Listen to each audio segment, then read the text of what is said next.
Hello everyone, my name is Buddy Salah. I am the marketing lead for Akupara Games, and today I have the distinct honor of continuing this video series. Let's get into it.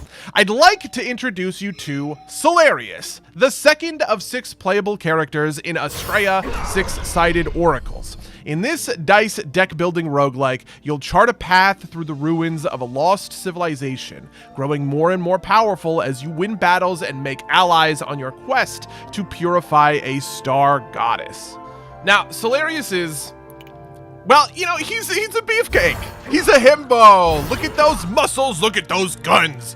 His whole deal is about pumping up. He's gonna smash the competition, right? He's a berserker, he's a barbarian. And just like all the other oracles, Cellarius has a unique set of dice that he can add to his dice pool, and a unique set of virtues that activate when he takes corruption damage. So you can see that his final virtue, the one that activates when he's almost fully corrupted, deals a whopping 8 purification to an enemy over 2 hits. That kind of thing is insanely good in Astrea, but it only activates when you're on the brink of corruption. And that's a big part of Cellarius's berserker theme. No pain, no gain.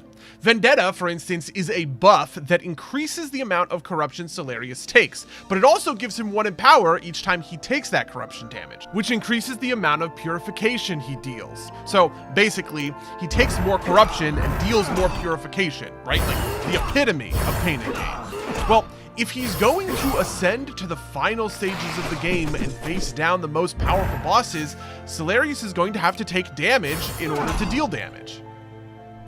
But that's not to say he's just going to sit around and take all that corruption lying down. In fact, Cellarius has a number of powerful defensive tools to keep himself from getting decayed.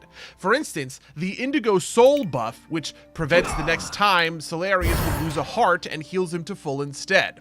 Invigorating Punch and Anchor Push, on the other hand, will heal Cellarius during the beatdown process, which mitigates some of that risk in his risk-reward playstyle.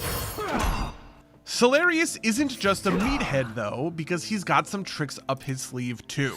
Take a look at this die, for instance, which applies a debuff called Wave to an enemy. Wave is like a bomb, exploding the moment one of your foes is fully purified, and you can stack it higher and higher and higher, and then when it triggers, boom. The wave explodes and purifies all targets on the field for the amount of wave it had. Much of the time, this is going to cause massive damage to your opponent and massive healing for you and your sentinels. Okay, but the really special thing about Wave is its interactions with other dice. Refreshing Headbutt, for instance, purifies an enemy for a small amount, but will also refresh all of your virtues if you have enough Wave on the target, which, you know, is just incredibly powerful. Maelstrom Impact deals scaling damage based on the amount of Wave a target has, and Wave Crasher just says, if an enemy has any Wave, activate it. Getting one of those glorious chain reaction waves is a huge highlight of Astrea, and I'm sure I'll be seeing, you know, plenty of clips to that effect on Twitch when the game releases.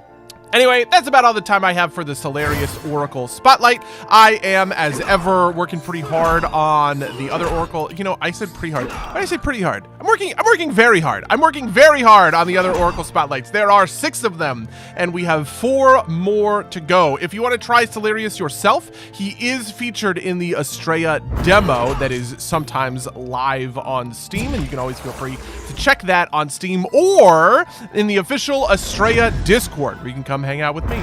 Otherwise, I hope you guys have a great day. Cheers.